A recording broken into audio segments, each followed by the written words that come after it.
In real estate WTF of the week. Fraud is on the rise. One company owns more than 9,000 homes in California. And a local real estate market. What else? Market snapshot. We're going to go look at San Jose. Let's go real estate WTF real quick. I want to make sure that we take a look at this because I always say it. You hire the right person for the right job because not because they're cheaper, not because they're the cheapest.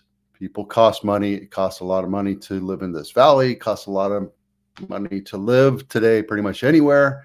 At the same time, you get shoddy workmanship like that. What are you going to do? It's always better to get a referral and see the person's work, but not always, because I did a tile job. I gave a new tile guy a job to do my master, and he did a horrible job. I popped tile pops and just didn't know what he was doing. But I gave him a chance because he was a referral, but the guy just, I don't know. He probably underbid the thing. He wasn't the cheapest, but I never go with the cheapest guy. Anyway, there you go. REWTF. Know what you're doing. When you're talking to a painter, tell them you want your doorknobs removed before they paint, not just taped. You want the hinges taped up, right? Common sense stuff like that. That's just horrible. That's like, I don't know what to say with that guy. Anyway, yesterday I spoke about 389 for gas. I actually went there because I have a listing that we'll talk about in a second near Center Road, Costco, and that's exactly it. I paid $3.90 for a gallon of gas. Even though I was like 3/4 full, I felt like I had to. So there you go. Okay. Now, this one is a little more serious. This guy that reported this is Ryan Lundquist. He's an appraiser up in Sacramento area. He's also my muse for all the charts that you see. Every chart that, well, not everyone, but a majority of the charts that I show off today are because of this man right here. And he has the same mindset as I do. You can go to Sacramento Appraisal blog if you want. He's a very competent appraiser. He knows the market and he shows it. He was talking about this right here. Now, 9,000 homes. I want to show you this little thing too. This is from one of the marketing companies that I follow. Who owns all the single family rentals in America? This is America wide. 80% are mom and pop, and over 1,000 are 3%.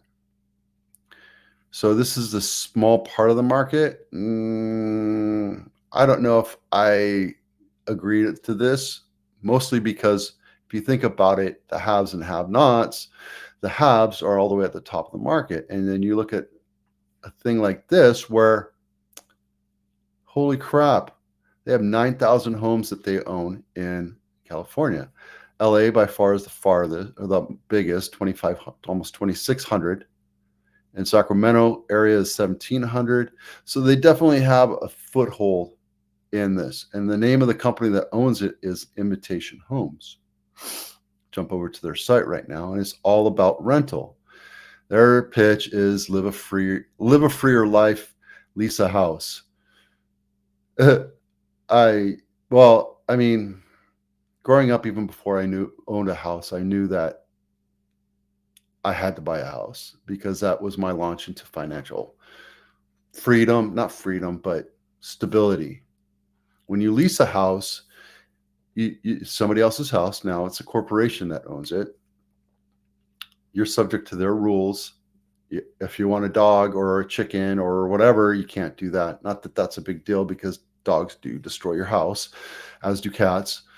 You can't paint, you can't do improvements, you can't remodel the kitchen if you really wanted to, and you're pretty much stuck with their rules. And if they decide to sell it, they're going to evict you and move you on out to wherever you go, and then you have to pay market rent. and they're going to increase their market rent, your rent every year. It's just a thing. It's just the way it is. Now, you might have a nice landlord, a mom and pop that, oh, I don't need you to increase the payment.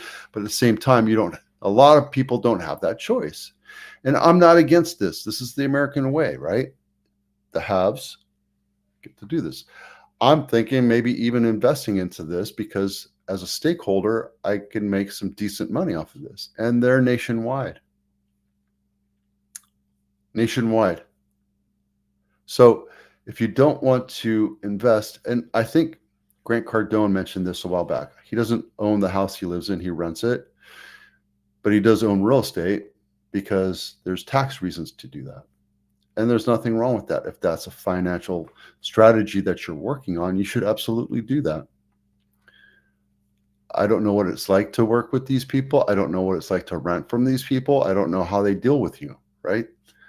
But I just one more level of inconsistency in my life that I don't want, which is why I'm in real estate. I understand the process. I understand the value of owning a home, buying a home, the emotional turmoil that goes through buying and moving and setting up and settling in.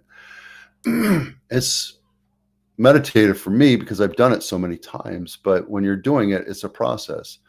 But when you lease a house, you have the same process. You might have to move next year because they decide to sell the house or their rent goes up too high and you have to find a lower cost house. When you buy a house, you're economically locked in unless you refi, which is, another conversation. At the same time, there you go. Okay, so Ryan continues to show how many homes all over this. Now, the reason why I'm against this is because it makes it less affordable for Americans, single family homeowners or homeowners to buy a property. This actually increases the price because there's less supply out there for people to buy a house and own. And these are just regular homes, guys. These aren't brand new homes. A lot of them are, but a lot of them are just standard.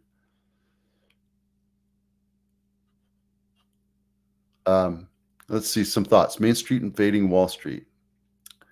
Sobering to see this company's holdings on the neighborhood level because it starts to feel really personal. This is a very local trend, not just a national stat where we can say Invitation Homes owns about 80,000 units across the country. That's almost 1%. That's crazy. Anyway, there's needs to be discussion here. What is this? What America should look like? Should big companies become giant landlords? How does this evolve in the future? How does this affect affordability in neighborhoods? I just talked about this. It makes it less affordable because there's less supply. And when there's less supply and consistent demand,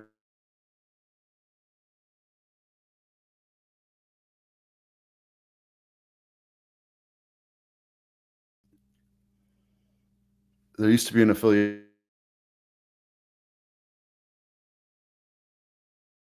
They bought 5 to 11 years ago. I would love to see them start selling off because that would help increase the supply and reduce demand. This is a great time for them to sell. I mean, think about it. How I got this data difficult to track because so many DBAs, over 50. And it's the same thing with Open Doors, the same thing with Zillow. And again, this is done by a human being. And as amazing as he is, he's not perfect. So don't expect it to be exact, right? Right. Sherry, you can share this link. There you go. I have a link to this map in all the links, all the content below and on my blog. So please make sure you do it. I'm going to actually take that. There you go. Is it a good thing? I think it's hard. It makes it more difficult for a family or a single person to buy a home. I don't think single families were built to, or single family homes were built for corporations to own and manage. I get it. I want to buy more homes and manage them and be a mom and pop, right? I want to be these guys here. Well, I want to be the regional investor more likely, but it kind of windfalls. Once you start buying 1 and 2 listing or houses, then you start buying more and more because it becomes more affordable and more efficient the more you do it, which is where they're getting this, right? Now they're making tons of money left and right on that. Okay, enough said on that. What's next? Fraud is on the rise, guys. I say it 100 times. If I can't say it more than enough, watch this video. The links are down below. Check your title. Make sure that somebody hasn't forged your name and stolen your title. You should do this once a year, if not every 6 months. It's just to protect you, and do it for your parents too. Okay, enough of that. Saw that. Yeah, local real estate market report. You can get that here if you want. Market snapshot. There you go. That's it right here. Let me move this out of the way so you can see the history a little bit. So today's 12/6. Only 18 more days till Christmas. 153 days on market, 107. That number is growing. I killed this because I just went to Santa Clara County. I went to the 10 counties for REOs. There's 71. That number's stabilizing. Same with the REOs all over California. REOs are bank-owned properties, real estate owned. That's their term. We have 217 homes in San Jose available for sale right now for Realtor.com. But if you look at the actual MLS feed, it's 360. It just goes to show that there's no consistency in those aggregator companies' websites. So if you want true up-to-the-minute information, work with a real estate agent. Closes last week, we had 65, which is not bad. We're at about 61 on average through the year. So nothing's really slowing down. I mean, there was a hot part, but there was also a slow part. So on average, we're at 61. Closes last year, we were at 93. You're like, hey, why is there such a big supply? We just talked about imitation homes, but they're not the only ones, right? Average list price is 1,633. Average sale price is 1,683 this week.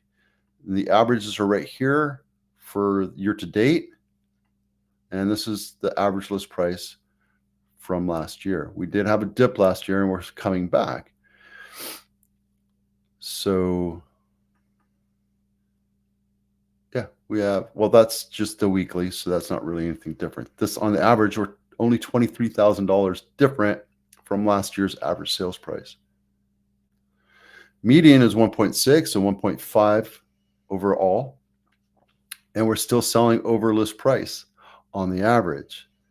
I think it was 38 sold over list price out of the 65 that sold. So it's not big numbers, but we're still at about a third of the homes are selling for over list price. That's because most home sellers listen to their agents' sage advice of listing low and selling high. We go through this every day, all the time. Nothing of that will never change, especially in this area. If you're up in Sacramento, it's a little bit different. If you're in a different area, it's a different strategy. This is the strategy that works in Silicon Valley for now. It could change tomorrow, right? Last year, days on market was much slower, but we're still seeing it. But we're also seeing a trend of lower than list price last year because the market was slow. Now we're back to normal, even with high interest rates, even though it came down 0.1%. We have 35 houses pending so far this week, or this last week, and last list price decrease and TFTs are all pretty nominal. There you go. Okay, that's it for now. Tomorrow we're talking about, what are we talking about tomorrow? Tomorrow we're talking about the inventory watch across the United States.